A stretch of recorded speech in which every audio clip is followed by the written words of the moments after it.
Hello, and thank you for joining me for our third data analysis camp, Pandas Hell Week, well, the first Hell Week. And this one, we're going to be covering a lot of Pandas plotting functions, trying to do a comprehensive look at as many of them as we can. So today we're going to be importing my standard data science libraries. I'm going to then deal with the taxes data set, and we have always a good idea to do the .info. You want to get the idea of the data, mainly the data types is where we would use the .info for small objects, some floats, and small objects, and some integers as well. Okay, so starting off the EDA. Okay, so I find I find by default Pandas plot is not the most beautiful, and so what I tend to do is I tend to use one of these from the matplotlib style available, one of the predefined palettes, and this is really how you're gonna do a lot of the coloring, the background, the text, and stuff like that. It makes Pandas plot look a lot nicer, truthfully. So, and this is what I'm just gonna use Solarize. So you can see here, plt.style.available, an attribute, so no parentheses here. You can get quite a few different ones, and lots of them look pretty good. So, just to give you a different, a way to change your plots, and this would affect even Seaborn as well. Yeah. So plotting my numeric columns just to get a good sense of the data before we get really started here. So for feature and list columns, I'm going to grab, so the way we would do this in Pandas, we're going to grab the column, the one series, then dot plot, kind equals hist. plt.title, and then you're putting in a title right here, and then plt.show. Okay, so you get a nice little title right here, nice little plot right here, get a good sense of the data, lots of exponential distributions that we're going to deal with today. Okay. So, I mean, that works to do it that way. We could do it that way. I wanted to also plot the object data types and get a sense of really everything in the data right here. So what I'm going to do is I'm going to go, if the feature is a data type object, I'm going to do the way you would do a count plot in Pandas, you do value counts and then a dot plot and just a bar plot on top of the value count. Okay. I'm going to choose this dark green and just get a good sense at the end of the categorical distributions, which are really important here. Kind of you can see exponential really, but there's just some values that don't occur a lot in this data set. And then row distribution as well, and we'll use those to play around with today as we go through the data set. And just again, always writing my notes to make it a lot easier to use these later on, so I don't have to go back and analyze this. Well, it's not that it's hard, it just is more time consuming than reading my short little notes. Okay, so Pandas area plot to get started. Okay, so here, just selecting 4 continuous variables from this. I'm not going to look at too many rows here. I'm just going to look at the first 50 rows, and then dot plot kind equals area. So pretty easy to use Pandas plot area. Plot kind equals area. I can do some cool features in Pandas. Just right in the Pandas plot, I can go fig size equals 14, comma, or parentheses 14 comma 15, so 14 width, 5 height, and changing my plot right here. And you can also add the title right in your Pandas plotting function, which is just super handy. And you can just write directly in the plotting function. Okay, and so you can see the plot and over it, and you're getting really a sense of how these different variables kind of flowing together. I think the one thing is when you're seeing it stacked on top of each other, you might kind of it's cumulative, right? So you might not get a sense of how they're moving differently. So one of the things that I like to do is stack equals false. It gives you a true sense of really how, as you can see here, these ones kind of all went up at one time and the blue went down. And you're just noticing that really why the distance not be tracking the fair, the tips, the total. It kind of seems weird, huh? And so it gives you a sense, a little bit better of a sense of the data, of how things are flowing and moving together. Getting into the histogram. So again, selecting a few continuous variables here. I'm going to go plot equals kind and stack equals true. So I'm going to stack these on top of each other. But you can see here, because we have so many exponential distributions, kind of a little bit hard to work with in this sense. Because exponential distributions are just not the funnest to plot, really. They're hard to plot because they're just a long tail, and you can't get a lot of detail. So what you can do is you can go log equals true. You can see we're not turning that perfectly back into a normal distribution, but attempting to at the very least. So now we can really see what's going on in our distributions. A cool feature about Pandas is that we can stack these on top of each other and get a really sense of how each individual distribution flows by itself or is distributed by itself in truer senses. But they're on top of each other, so you can kind of get how they interact together a little bit. Again, with that log equals true is really important.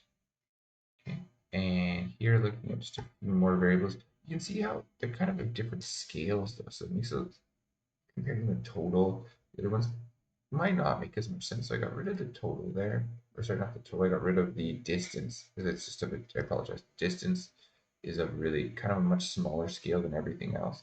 Deals in kilometers and then scale in miles. It's a different unit, and so it doesn't really make a lot of sense to have that one plotted together. So you just have to be careful on stuff.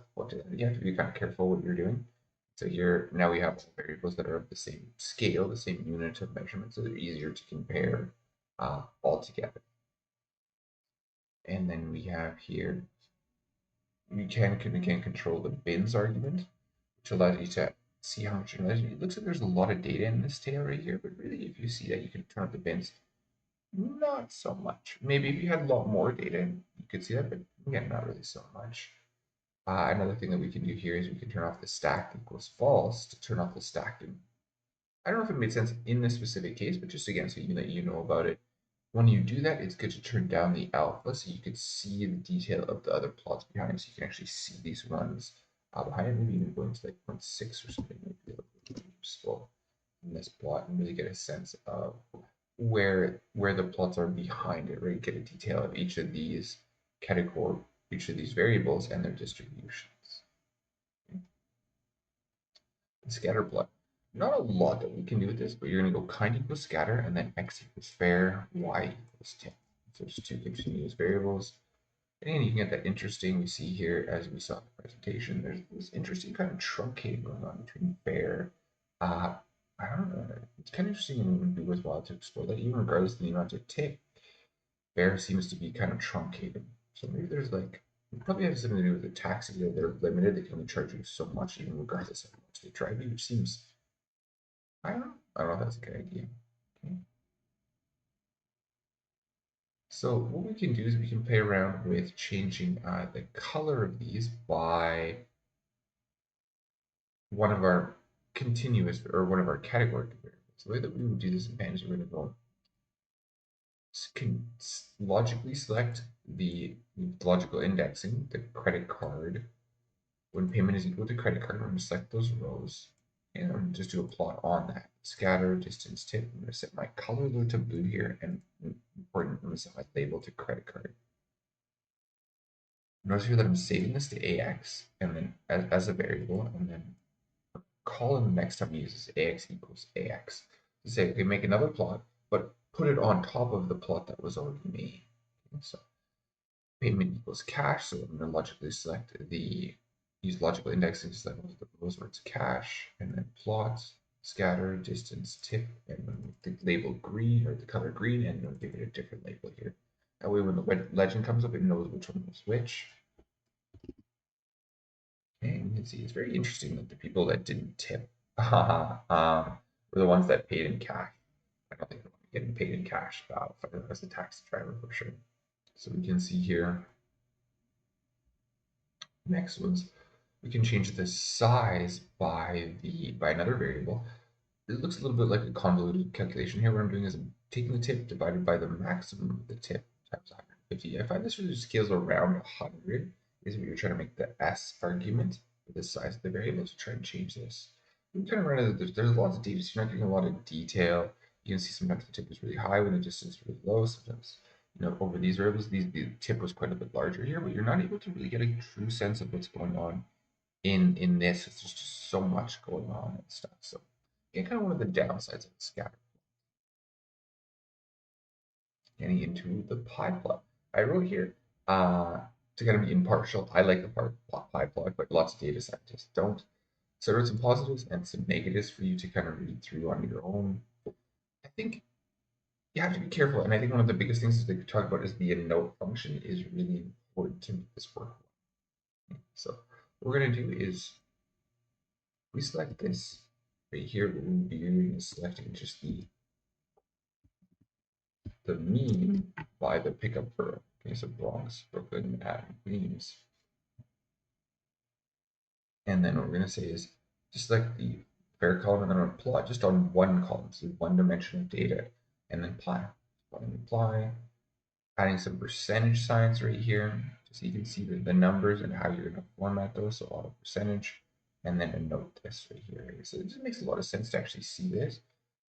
So the two outside percentage signs are to make the actual percentage sign, and this first one is just saying this is a 2 decimal place percentage. And then you see, you nice little plot there. Can add a title right here and add that. I'm adding a title line break n before, and gives you a nice little space before this. Changing that figure size to make it a little bit easier and nicer to plot. And then I think this is the coolest feature here is that we're going to do this explode. Okay. So it allows you to again section out one of the plots. I'm kind of separating everything a little bit, focusing on one a little bit more. I think this makes it look a lot nicer. Truthfully, it allows you to help our eyes see the proportions a little bit better. Again, it's hard to see. You can see that this one's bigger than this one, but by how exactly much? It's pretty tricky to see. Truthfully, okay. And so what I did here is I did the same thing that I did above. I plotted it, but I saved it as AX. So then I'm going to use for W and AX patches. So with AX patches, when you call on a matplotlib, because pandas and even Seaborn is made with matplotlib.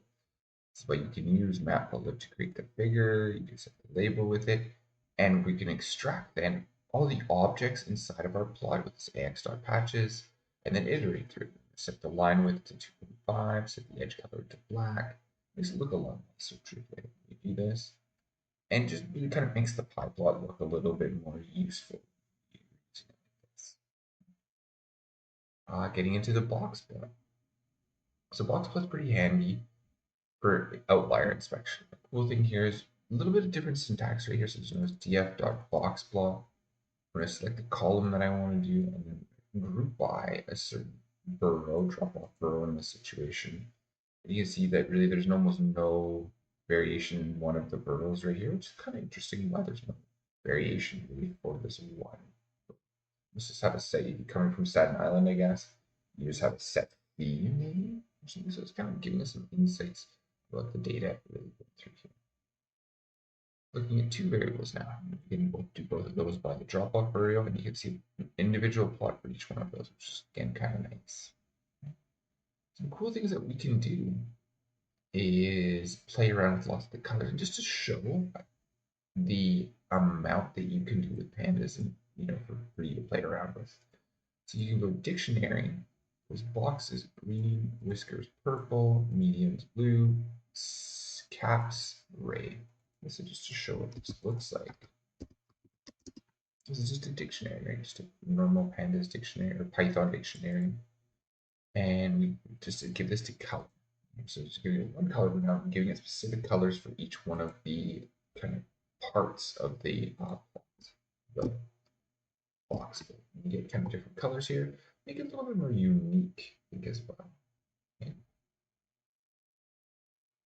Doing even more with this, we can go back, box properties, median properties, whisker properties, cap props. It's the prop sets of properties, and then giving it dictionary, so line style, line width, and then colors. And changing on one of those. I don't know if this really looks beautiful. It kind of reminds me of Barney, that child's TV show. Does it look beautiful? Yeah, I don't know, but again, just kind of showing that you can do so much with this and have lots of fun, truthfully, and really make you kind of want to do a lot of cool things with this. Getting into the scatter matrix. And this is a plot that you use to kind of figure out what to explore next. Okay, so where are you going from here? What are you going to explore next? What are you going to go from your analysis? Because there's so many bivariate plots in this. Really is, you're probably going to use something in Seaborn a little bit more than the scatter matrix, so I'm not going to spend a lot of time on this. But this is a good introduction to this KWDS, different in Pandas than Seaborn. So just to note this, you'll see this a lot in Seaborn. Here we're going to control the lower level functions of one of the plots that makes up this plot, right? So very common way to do this. We're going to pass this hist keywords argument to bins and 10. So we do 10 across the diagonal axis and then scatter plots across each of the bivariate relationships. And when total intersects with total, we're going to do univariate analysis across this diagonal. And it gives you some really quick, easy ways to see interesting correlation here, interesting truncation right here. Maybe not so much in this total one right here. I'm kind of interested to explore this a little bit more. But these are really focusing on just what do I don't have time to explore. So it's like 3 columns. If you increase this, there's just going to be so many more columns or so many more plots to inspect. Okay. Into the autocorrelation plot. I downloaded a time series data set, the Google stock price, to be able to do this. And so we're going to do df2 and looking at this. So the way that it's pretty easy. Use pd.plot plotting autocorrelation plot df2 is close, or I'm just giving it this one series, one column from this data set.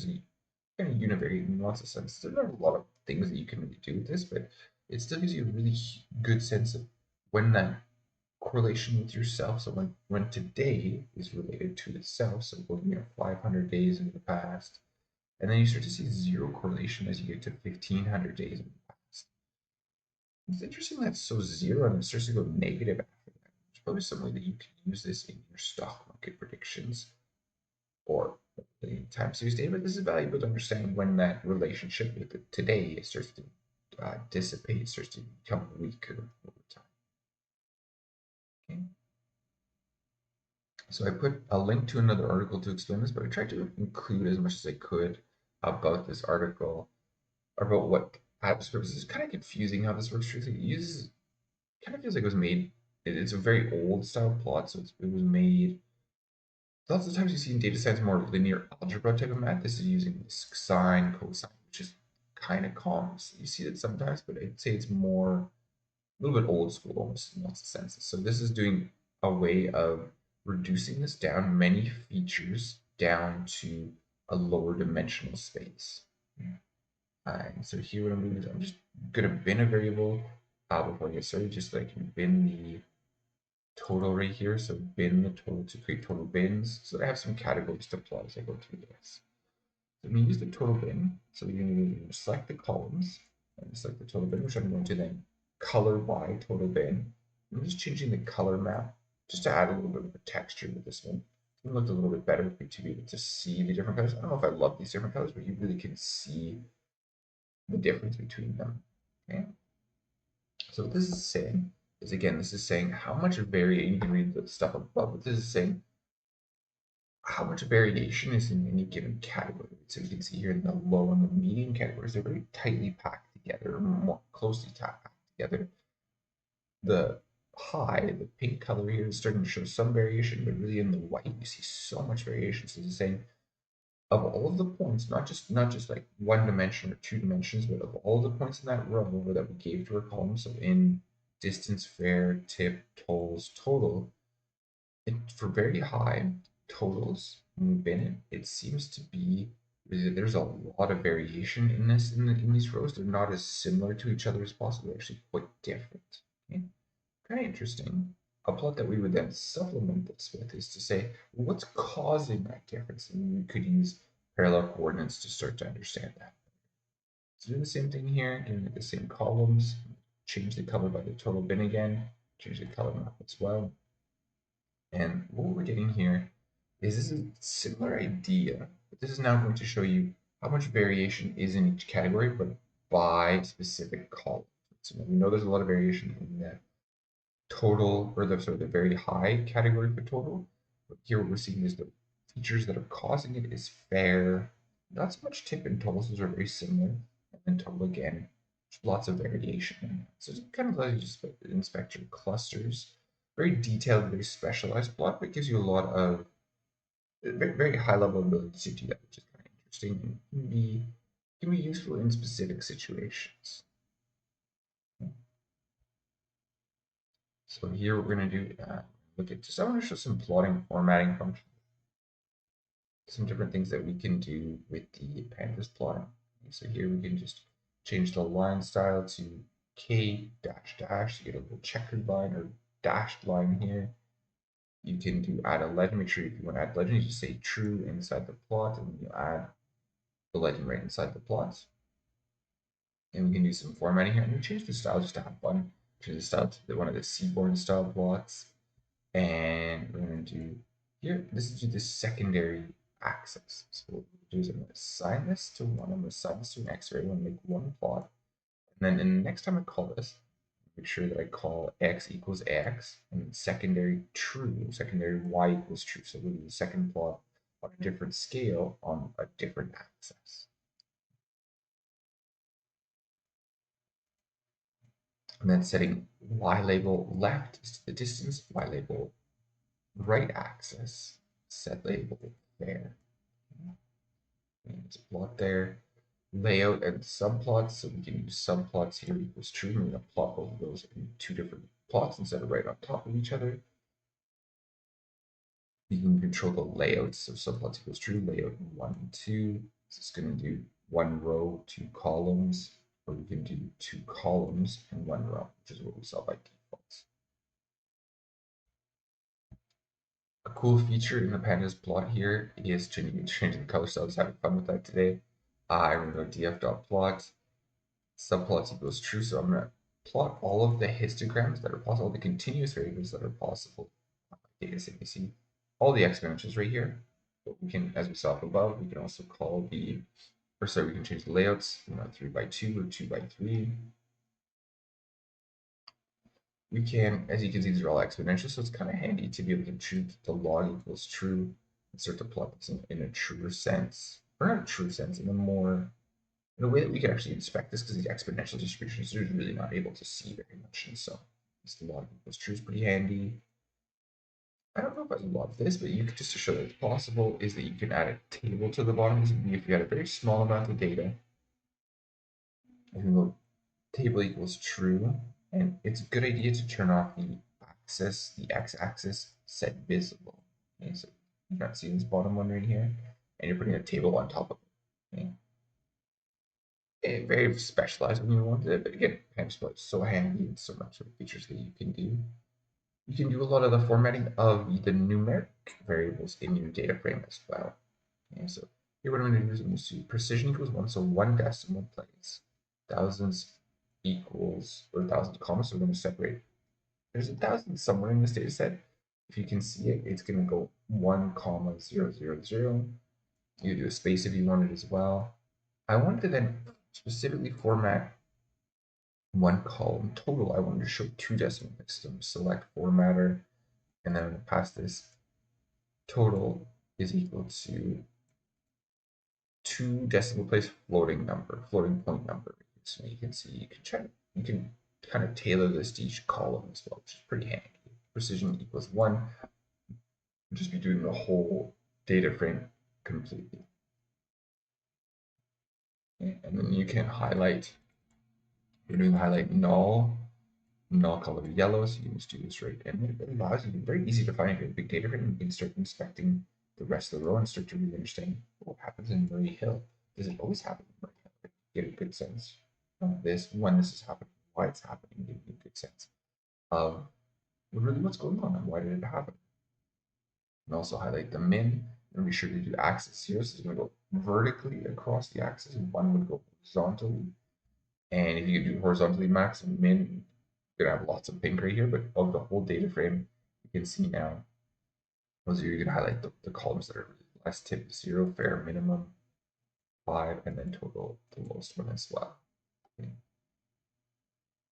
So lots of things that we can do in this pandas plotting functionality, and really handy. There's so many quick and easy things that you can have. Really playing around with this as you use it on your own data sets is really where you're going to start to get good at this. Treat this as your reservoir of knowledge, right? Just put this in your cloud drive somewhere. And whenever you're doing coding, wherever you are in the world, you can come back and access that. It means I'd say all of my classes and any Python coding, truthfully, you keep them really nice and organized. Your old projects, you're going to often want to come back to them. How did I do that really cool thing a couple months ago?